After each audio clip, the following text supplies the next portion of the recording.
เด้อผมพี่น้องเด้อมากกับเบาสักเด้อ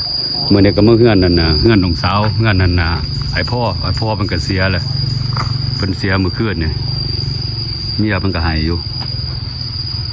มาเล่นเฮือนเพิ่นมาเฮ็ดบุญซอยเพิ่นเล็กๆน้อยๆเบาสักก็บ่มีหลายดอกขี่รถจักรมาก็ถึกยุดอีกขี่รถจักรมากระหมู่4คันน่ะถึกยุดบ่กว่าคันน่ะก็เสียใจก็ไอ้พ่อเสียใจก็เพิ่นหลายนะเมียเพิ่นก็ให้เพิ่นก็โทรมาหาแต่เช้าๆโทรมาหา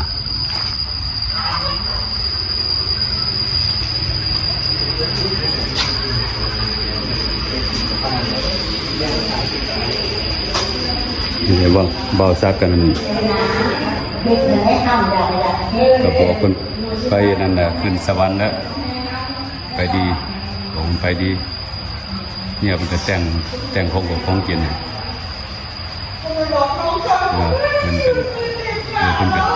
มันก็เสียใจหลายก็ธรรมดาเลยธรรมดาสิมีคนเฮาบ่ฮู้เด้อสิไปมื้อใดก็บ่ฮู้นะ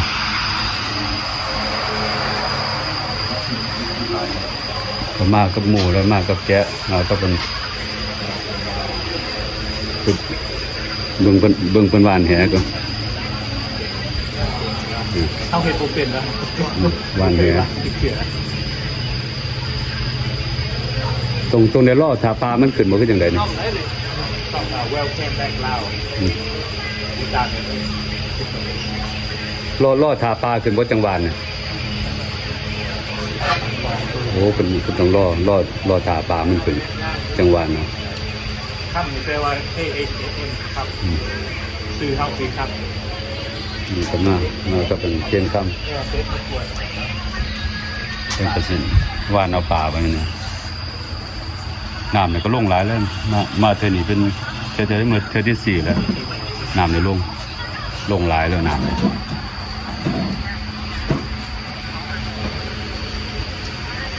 โอ้ตัวใหญ่เยอะป่านี่นะตัวนั้นตัวเขียวเนาะปลายังก็ว่าตัวเขียวเป็นน้ำหนักฮะโบย่านต้นปลานี่ปลาผสมน้ำหมูเลยนะเรียกป้อนเลยมา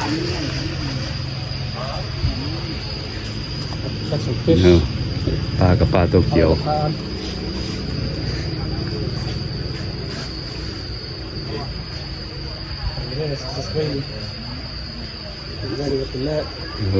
เป็นกันนั่นนะมันก็รอถาสิวานเนาะถามันมาไกลๆfish food out there. Trap the fish to come over here. There we go. เห็นเด้วานแล้วเบิ่งเด้อถ่ายมือไกลมันสิได้อยู่บ่สิได้อยู่บ่นี่กระไหลนะ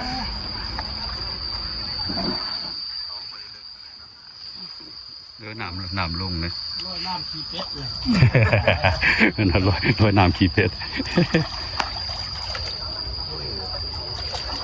โอ้กันน้ำก็ข้างดีจะเริ่มเยิ่งมองไปจ้าเลย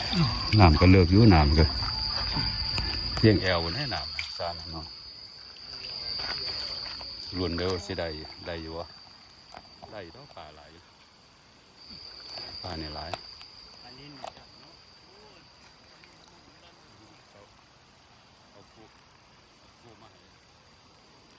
ปุ๋ยบนเนี่ย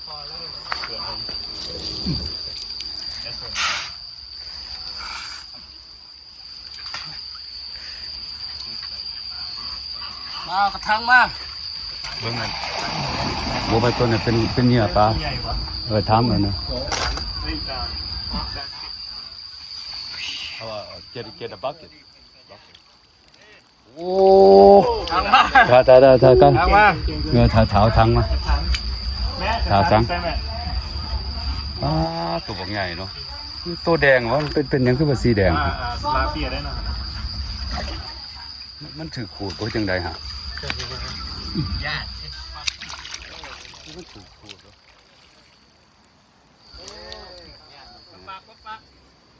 ปากวะเนี่ย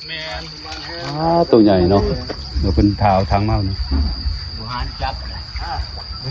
จักช่องเลย4ช่องหมดเลย4-5ช่องหมดเลย ลองตีนก่อน ตะกี้คนก็เฮ็ดได้ แม่นวะ ขี้คร้านรอก็เลยว่ายอดวิวบ่ขึ้นเลยยอดวิวบ่ขึ้นเฮ็ด Facebook ลินเฮ็ดอยู่ 20,000 ยอดวิวปานนั้นเลย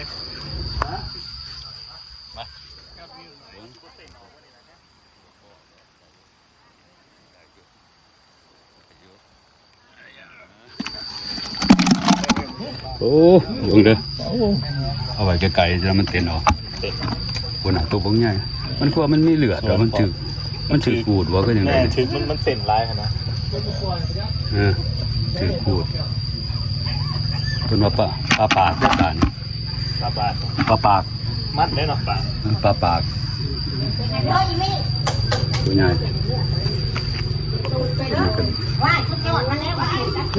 หลายแต่เด้อมันหันมีกี่หินมียังก่อนนั่นก่อเป็นสิวานอย่างนะมีกี่หินมีหยัง จับได้ขอ20ค่าห้าวได้บาทมุดบ่ละมือมาจับไว้นี่ๆพอสิเอาไปอยู่ตีน เดี๋ยวจะเป็นอะไรสิได้อีกแล้ว มันใช้พอแล้ว เป็นอะไรสิได้อีกแล้ว บ่ละมือ ตอนเขามีรถเนาะตอนนั้น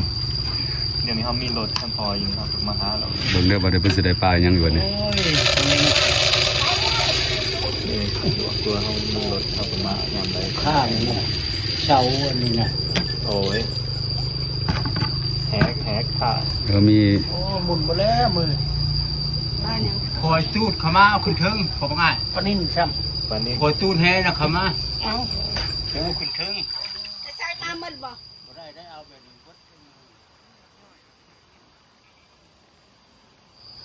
พุดมาแฮน่ะตีนมันน่ะ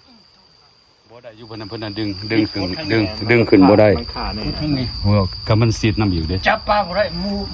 มันสิไปแล้วเหรอ เห็นบ่มันของ จับพุ่นแต่จับบ่ถือทางมันว่ามื้อนี่มนต์บ่แล้วจ้ะโอ้ไปแต่ไปถือปลาดุกแห้งคักโอ้ถือปลาดุกแห้งคักมันได้ซีดแล้วจ้ะ ที่ปนิ่นมันคลิกแท้ๆ เ บดเท่านั้นบ่ฮะขอคอยชิตุ้มเด้อ ขึ้นเด้อขึ้นเด้อขึ้น จับจอมมันแล้วคอยชิตุ้ม คนนั้นกันคนจอบรุ่นด้วยกันก็หลายเด้อน่ะบ่สิได้ปลาหยังก็หลายคนจอดรุ่นบ่สิได้ปลาหยังรุ่นยังมันซีดมื้อบ่ก็ยังได้โอ้จังซั่นแล้วปรากฏแห่งอันตรายแล้วปรากฏนี่ปวดขนาดแล้วปรากฏซีดนี่ เป็นใส่ถุงมือเนาะไว้เนาะจังซี่เนาะ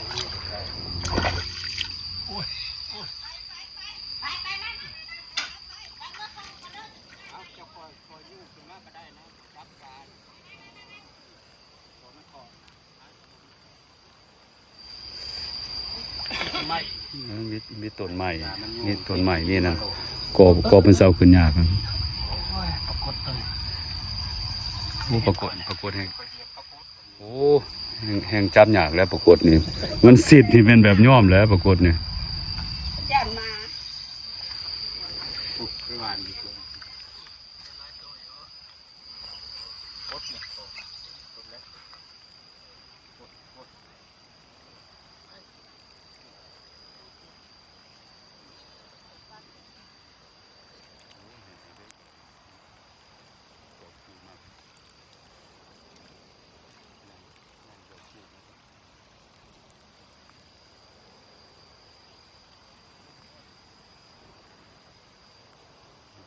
ปรากฏสิทธิ์นะ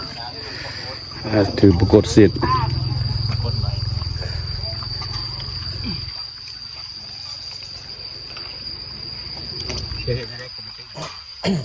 ลูกมันนี่แหละตรวจเลย คุณนั้นก็ได้หลายตัวเลยเดี๋ยวเมียได้ พี่ก้อยบอกไปเสียด 3-4โต5โต ก็พองาน เก็บเลยนี่ งานเพียบเลยจุประเทศแล้วเนอกบ้านก้อยนะ ถือปรากฏสิทธิ์นะ พอสิทำได้ก้อยเนาะ คือแบบปลากระแยงเนาะนี่เนาะเป็นแม่นว่าน่ะปลากระแยง คน มัน ตะ บ่ เก่งกินเอาเนาะเมื่อหน่ายจังก้อย ตีนมันง่ายทอดเอาตัดแล้วก็ทอด โอ้ตัวนี้แล้วถือตัวนี้แล้วเป็นถือ ถือกสิทธิ์มือตัวนี้ เนี่ย โอ้ ไปจูบ่าก็คือไปเอาอันนั้นติ๊กเนาะไปแต่นั่นก็ อันตรายนะเกิดอะไรย่านที่มันแข็งบ่ได้เราทิ่มสลด ได้เลยได้เลย ทิ่มสลด พอแล้วจ้ะยังลายมืออยู่ ชื่อร้ายแล้วก็ยาเท่านั้นเลยคนละชื่อคงกินเลยกดมาเอา ขนาดเพิ่นวานทีเดียวก็ยังได้6ตัวใหญ่ได้มือตัวหน่อยนะมันจะสายใหญ่ๆนะมันจะสายใหญ่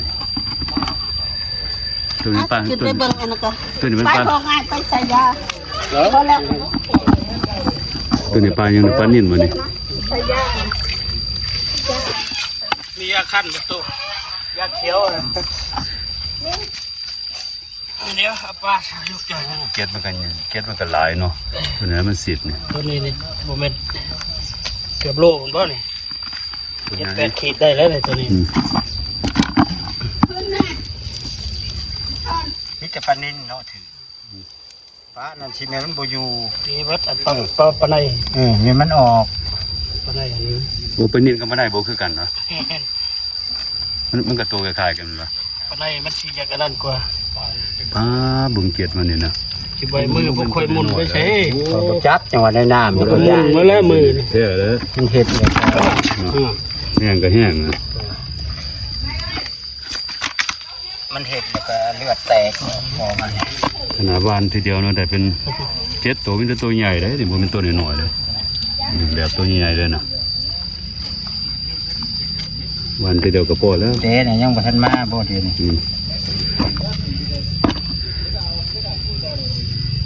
ถูกบัดส่งแล้วบ่ทันซิงก็ได้ชาเจ็บชาปวดยาได้ กันกระจายแล้วกระจาย พอแล้วนู่นหลายเลยขนาดวานทีเดียวนั่นน่ะเจ้าตัวมันตัวน้อยๆนะตัวใหญ่เลยนี่ ปีนเลยเป็นตัวใหญ่เอาอีกบ่เอาอีกบ่ เพื่อนเราที่มันบ่พอได้ บัดนึงบ่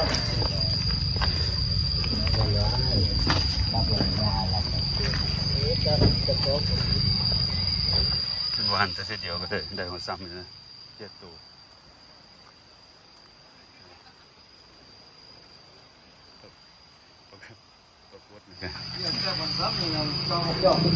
จับกล่องนั่นก็ย่านบ่ต้องจับกล่องจับปลานั่นอีกแล้วจะแซ่บตัวใหญ่เด้นี่นี่เริ่มแน่เด้ปลาก็มีแต่ตัวใหญ่ โอ้ยังบ่ได้ง่ายคักแม่นี่ แน่เนาะ อาหารได้อันโตเดียวโลปลายผม2 โลครึ่งปลานิ่นน่ะ ใหญ่จะไม่ซ้ำ2 มื้อเนาะ โอ้กี่ได้2 โลครึ่งตัวเดียว ตัวทรายซ้ำแล้วก็ปิ่งอยู่ตลาดเพิ่นก็ถือปลาดุกสิทธิ์ ต่างนะปรากฏ เดี๋ยวปรากฏ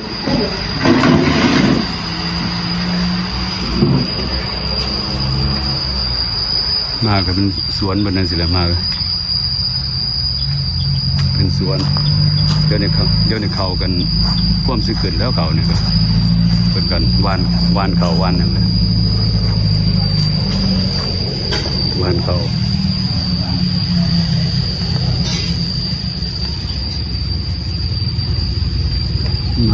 มาเรียนมาเป็นกำลังใจให้น้องสาวไอ้พ่อกันไปแล้วมันกลับไปดีเลยขึ้นสวรรค์เสียมือคืนนี่เบาสักก็เสียใจก็เสียใจหลายอยู่เพิ่นโทร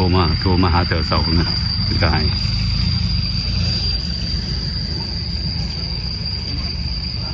โอเคก็ขอขอบใจหลายๆเด้อมาแล้วกดไลค์กดแชร์เบาสักนะ